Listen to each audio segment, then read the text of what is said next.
यामिया जैसे वापस जा रही थी कि तभी रास्ते में उसकी नजर जूनयान के ऊपर पड़ जाती है, जो कि एक साइड पर खड़ा हुआ बॉक्सिंग कर रहा था। ये वहीं पर रुककर थोड़ी देर तक उसे ऐसे बॉक्सिंग करते हुए देखती रहती है, क्योंकि वो काफी गुस्से में था और अपना सारा गुस्सा बॉक्सिंग में निकाल रहा था। फिर उसकी नजर यामिया के ऊपर पड़ जाती है कि तभी वो फिर रिलैक्स होकर खड़ा हो गया था और नॉर्मल बिहेव करने लग जाता है। यामिया के पास कुछ फायर क्रैकर्स थी और वो उसे कहता है कि तुम्हारे इसके बारे में क्या ख्याल है, और फिर वो दोनों ही फायर क्रैकर्स के साथ खेलते हैं। इसी के साथ दोनों काफी खुश हो जाते हैं और घर जाकर भी वो काफी खुश बनी हुई। तभी उसके ऊपर से मॉम आ जाती है, क्योंकि अपनी स्टूडेंट्स का एक ट्रिप जाने वाला था, इसमें उसने भी जाना था। तो मॉम कहती है मुझे अपने कपड़े दिखाओ। इसने जैसे अपने कपड़े दिखाए थे लेकिन वो सही से नहीं समेटे हुए थे, तो मॉम उसे डांट देती है और उसे कहती है कि तुम्हें कपड़ों को सही से समेटना होगा। मॉम के जाने के बाद वो कहती है कि मैंने अच्छे से तो समेटा है, पता नहीं इन्होंने बिखेर दिया और मुझे कह रही है। फिर उसकी नजर कैमरे पर पड़ जाती है, क्योंकि उसे किसी ने कहा था कि तुम्हें ट्रिप पर अपना कैमरा साथ लेकर आना। तो वो उस कैमरे को भी फिर अपने सूटकेस में रख लेती है। खैर हम अगले दिन को देखते हैं, जब उनके टीचर कहते हैं कि जल्दी से तुम लोग बस में बैठ जाओ। तभी ही वो जैसे बस में बैठने के लिए जाती है, तो के पास एक सीट खाली पड़ी थी, तो वो सीट से अपना बैग उठा लेता है ताकि म्याओ यहाँ पर बैठ जाए। लेकिन म्याओ तो वहाँ बैठने की बजाय पीछे जाकर बैठ जाती है। देखने में वहाँ पर यूनियन भी आ गया था, क्योंकि उसने भी ट्रिप पर जाना था। यूनियन काइतो की तरफ देखा जिसके पास एक सीट खाली पड़ी हुई थी, लेकिन काइतो उसके ऊपर अपना बैग रख देता है। तो यूनियन के पास और कोई चारा नहीं बचा था, तो वो पीछे जाकर म्याओ के पास बैठ जाते हैं। अब इनके पास जाने वाली थी कि तभी सामने आकर मिस लिया खड़ी हो जाती है। मिस लिया भी फिर मिस ली को कहती है कि मैंने भी आप लोगों के साथ ही आना है। मिस ली पहले तो कहने लग जाते हैं कि आपको पहले वहाँ पर क्या काम, ये तो हमारी क्लास का ट्रिप है। लेकिन इन सारी बातों से मिस लिया को कोई फर्क नहीं पड़ता था। वो कहती है कि ये मेरा भी स्कूल है, तो इसलिए मैं भी तुम्हारे साथ चल रही हूँ। टीचर अब उससे और ज्यादा बहस नहीं कर सकती, तो मिस ली जाकर फिर काइतो के पास बैठ जाता है। म्याओ और यूनियन की जगह काफी कम थी, इस वजह से म्याओ को काफी तकलीफ हो रही थी, तो इसलिए यूनियन थोड़ी सी उसके लिए जगह बना देता है और उसे कहता है कि तुम अब पीछे से थोड़ी सी रिलैक्स होकर बैठ सकती हो। फिर म्याओ उससे कुछ बातें करने लग जाती है। काइतो को तो ये बिल्कुल अच्छा नहीं लगता था कि म्याओ यूनियन के साथ बातें करे, तो उसे कह देता है कि क्या तुम लोग चुप करके नहीं बैठ सकते, हमें भी इस तरह डिस्टर्ब कर रहे हो। और थोड़ी देर के बाद उनकी जो बस है ना वो डेस्टिनेशन पर पहुंच जाती है। जैसे स्टूडेंट्स यहाँ से उतर रहे थे, तभी मिर्चिया की नजर म्याओ के ऊपर पड़ जाती है और उसे कहते हैं कि क्या तुमने अभी तक अपना डिपार्टमेंट चेंज नहीं किया। म्याओ उन्हें कहती है कि मैं भी इसके बारे में सोच रही हूँ। तो टीचर जी उससे कहती है कि हाँ तुम जल्दी से डिसाइड कर लो, वैसे भी तुम्हारा फ्यूचर डिजाइनिंग में है, तो तुम डिजाइन को जल्दी से ज्वाइन कर लो। यूनियन जो कि अभी बस में सवार था, उनकी ये बातें सुन लेता है, तो उसे पता चल गया था कि हो सकता है कि जल्द ही म्याओ अपना डिपार्टमेंट चेंज कर ले। अब टीचर जी ने तभी स्टूडेंट्स को वहाँ पर इकट्ठा कर लिया था और एंशिएंट विलेज के बारे में सभी को बताने लग जाता है। जब जैसे ये सारी बातें खत्म हो जाती हैं, तो फिर वो कहते हैं कि यहाँ पर रहने का भी इंतजाम कर दिया गया है। जितने भी हमने यहाँ पर रूम्स लिए हैं ना, उस एक रूम में 2 बंदे तो बताने लग जाता है। जब जैसे ये सारी बातें खत्म हो जाती हैं, तो फिर वो कहते हैं कि यहाँ पर रहने का भी इंतजाम कर दिया गया है। जितने भी हमने यहाँ पर रूम्स लिए हैं ना, उस एक रूम में 2 बंदे तो ठहर सकते हैं, लेकिन यहाँ पर 4 बंदों को कुर्बानी देना होगी, तो वो कौन है जो कि अपना इंतजाम खुद कर ले। पहले तो खैर इसके लिए कोई भी एग्री नहीं करता, फिर यूनियन अपना हाथ खड़ा करके कहता है कि हाँ मैं तैयार हूँ। टीचर जी ये देखते साथ कहते हैं कि मैं भी तैयार हूँ, और वो म्याओ को कहती है कि तुम्हें भी मेरा साथ देना होगा। तो म्याओ कहती है कि मैं भी तैयार हूँ। बस काइतो को इतना ही देखना, तो काइतो भी इसके लिए तैयार हो जाता है। इस तरह ये 4 लोग तैयार हो गए थे।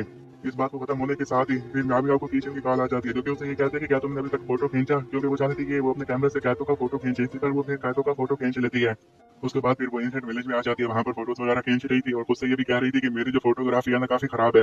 तभी उसकी नजर यूनियन के ऊपर पड़ जाती है, तो वो उसका भी एक फोटो खींच लेती है और उसे कहते हैं क्यों ना हम इसके अंदर जाएं। तो वो कहता है कि मैं अंदर से होकर आ चुका हूँ, लेकिन यहाँ पर कुछ खास नहीं है। मुझे ऐसा लग रहा है कि शायद बार बार भी क्यों तैयार हो गया, तो हमें वहां जाना चाहिए। दूसरी साइड पर काइतो बैठा हुआ अपना खाना बना रहा था कि तभी एक लड़की उसके पास आकर खड़ी हो जाती है, क्योंकि वो भी उसके साथ बैठना चाहती थी, लेकिन काइतो इस बात से एग्री नहीं करता।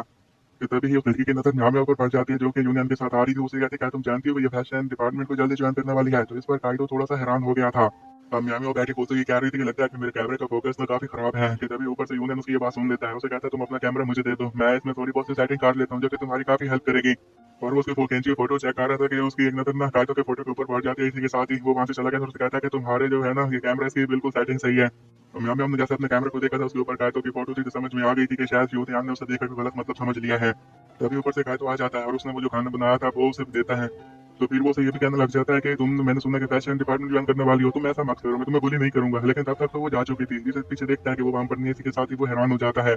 मियामी तो असल में यूनियन को ढूंढने के लिए गई थी। तभी उसकी नजर यूनियन पर पड़ जाती है, जो कि एक साइड पर खड़ा हुआ कुछ फोटोज वगैरह ले रहा था। ये फिर उसके पास जाती है और उसे कहती है कि क्या तुमने खाना खाना है। तो वो कहता है कि हाँ। तो फिर ये भी उसके पास जाकर बैठ जाती है। तो यूनियन फिर उसे कहने लग जाता है कि मुझे लगता है कि तुम्हें अपना डिपार्टमेंट चेंज कर लेना चाहिए।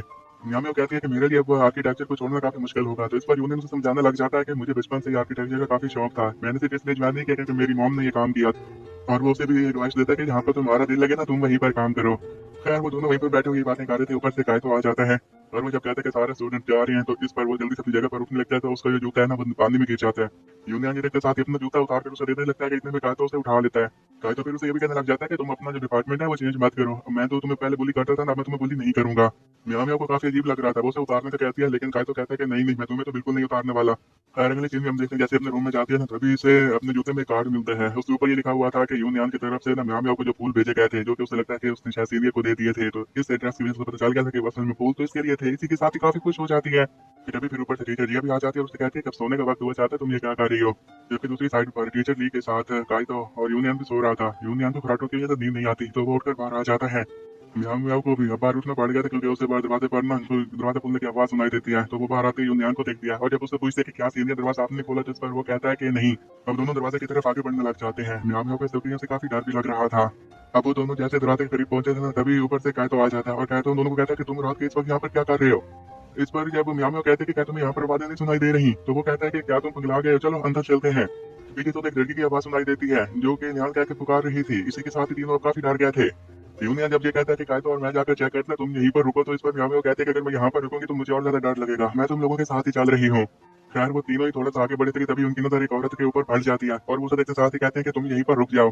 वो औरत उनकी तरफ आगे बढ़ने लगती है, तो इस पर वो तीनों ही काफी डर गए थे, एक दूसरे का हाथ भी पकड़ लिया था। जब ये नोटिस करते हैं एक दूसरे का हाथ पकड़ा हुआ है, उसी के साथ ही छोड़ देते हैं। तो वो औरत जैसे उनके करीब आती है, तो इस पर उन तीनों को पता चल गया था कि ये कोई भूत नहीं है, बल्कि असल में ये एक असली औरत है। और अगले ही दिन टीचर ली ने इनको बुलाया था और इनको बताया था कि आज क्या क्या काम करने हैं। और म्याऊं म्याऊं को समझ में नहीं आ रहा था कि उसे क्या करना है। इसके बारे में जब वो काइतो और यूनियन से पूछे, तो इस पर यूनियन ये कहने लग जाता है कि तुम डिजाइनिंग में अच्छे हो, तो तुम कलर वाला पोर्शन संभाल लो, बाकी का मैं और काइतो संभाल लेंगे। काइतो को ये बात बिल्कुल भी अच्छी नहीं लगती कि यूनियन लीडर की तरह बिहेव करे। तो जब वो कहता है कि तुम भी लीडर की तरह बिहेव करो ना, तो वो कहता है कि ठीक है, हमें अपना अपना काम अलग अलग से करना होगा। अब हम अगले सीन में देखते हैं कि म्याऊं म्याऊं लकड़ी काट रही थी, कि तभी ये देखते साथ ही काइतो उसके पास आता है और कहता है कि तुम इसे छोड़ दो, ये काम मुझे करने दो।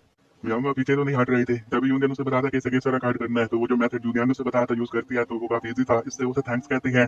और काइतो फिर जैसे ही अपना काम करने लगता है ना, फिर उसके हाथ के ऊपर चोट लग जाती है। जब इसके बारे में म्याऊं म्याऊं उसे पूछने के लिए आती है कि तुम्हें क्या हुआ, तो वो आगे से उसे किसी काम के सिलसिले में भेज देता है। म्याऊं म्याऊं उस काम में नहीं जाना चाहती थी, तो ये उसे कहता है कि मैं तुम्हारा लीडर हूँ, तुम्हें जो कहूँ तुम्हें वो करना होगा। तो म्याऊं म्याऊं को वहां से जाना पड़ गया था। म्याऊं म्याऊं जैसे वहां से चली गई थी कि पीछे से फिर यूनियन उसे कहता है कि क्या तुम म्याऊं म्याऊं को पसंद करते हो। तो काइतो आगे से झूठ बोलते हुए फिर से कहता है कि क्या तुम्हें मैं अंधा दिखता हूँ, तुम्हें पता है कि वो मेरे लिए कितनी मुसीबतें क्रिएट करती है, तो भला मैं उसे कैसे पसंद करूंगा। तो यूनियन उसे कहता है कि नहीं ऐसा नहीं है, तुम खामखा उस पर इल्जाम लगा रही हो। जब से मैं उसे मिला मैंने देखा कि वो कितनी लवली है, कितना दूसरों का ख्याल रखती है। और उधर हम टीचर जिया को देखते हैं, जिसे एक डिजाइन काफी पसंद आ गया था और वो इसी डिजाइन की तलाश में यहाँ पर आई थी। कि उसकी मुलाकात फिर एक बंदे से हो जाती है। जब उससे पूछते डिजाइन किसने बनाया, तो वो कहता है कि मेरी ग्रैंड माँ ने बनाया है, लेकिन उसे कुछ खास याद नहीं रहता। अगर तुम मुझसे बात कर सकती हो तो कर लो। तो वो बंदा अंदर जाता है, तो जल्दी से बाहर आता है और कहता है कि ग्रैंड अंदर नहीं है, वो काफी परेशान दिखाई दे रहा था। जब मिसिया उस बंदे को कहती है कि तुम्हें पुलिस को कॉल करना चाहिए, तो वो कहती है कि नहीं, अभी ऐसे करने की जरूरत नहीं है, मुझे लगता है कि वो जरूर पुराने कर गई होंगी। तो अब हम यामिया को देखते हैं, जो कि अपना काम कर ही रही थी, कि तभी वही ग्रैंड माँ उसके पीछे आकर खड़ी हो जाती है और उससे कहती है कि ये कौन सी जगह है, मैं कहाँ पर हूँ।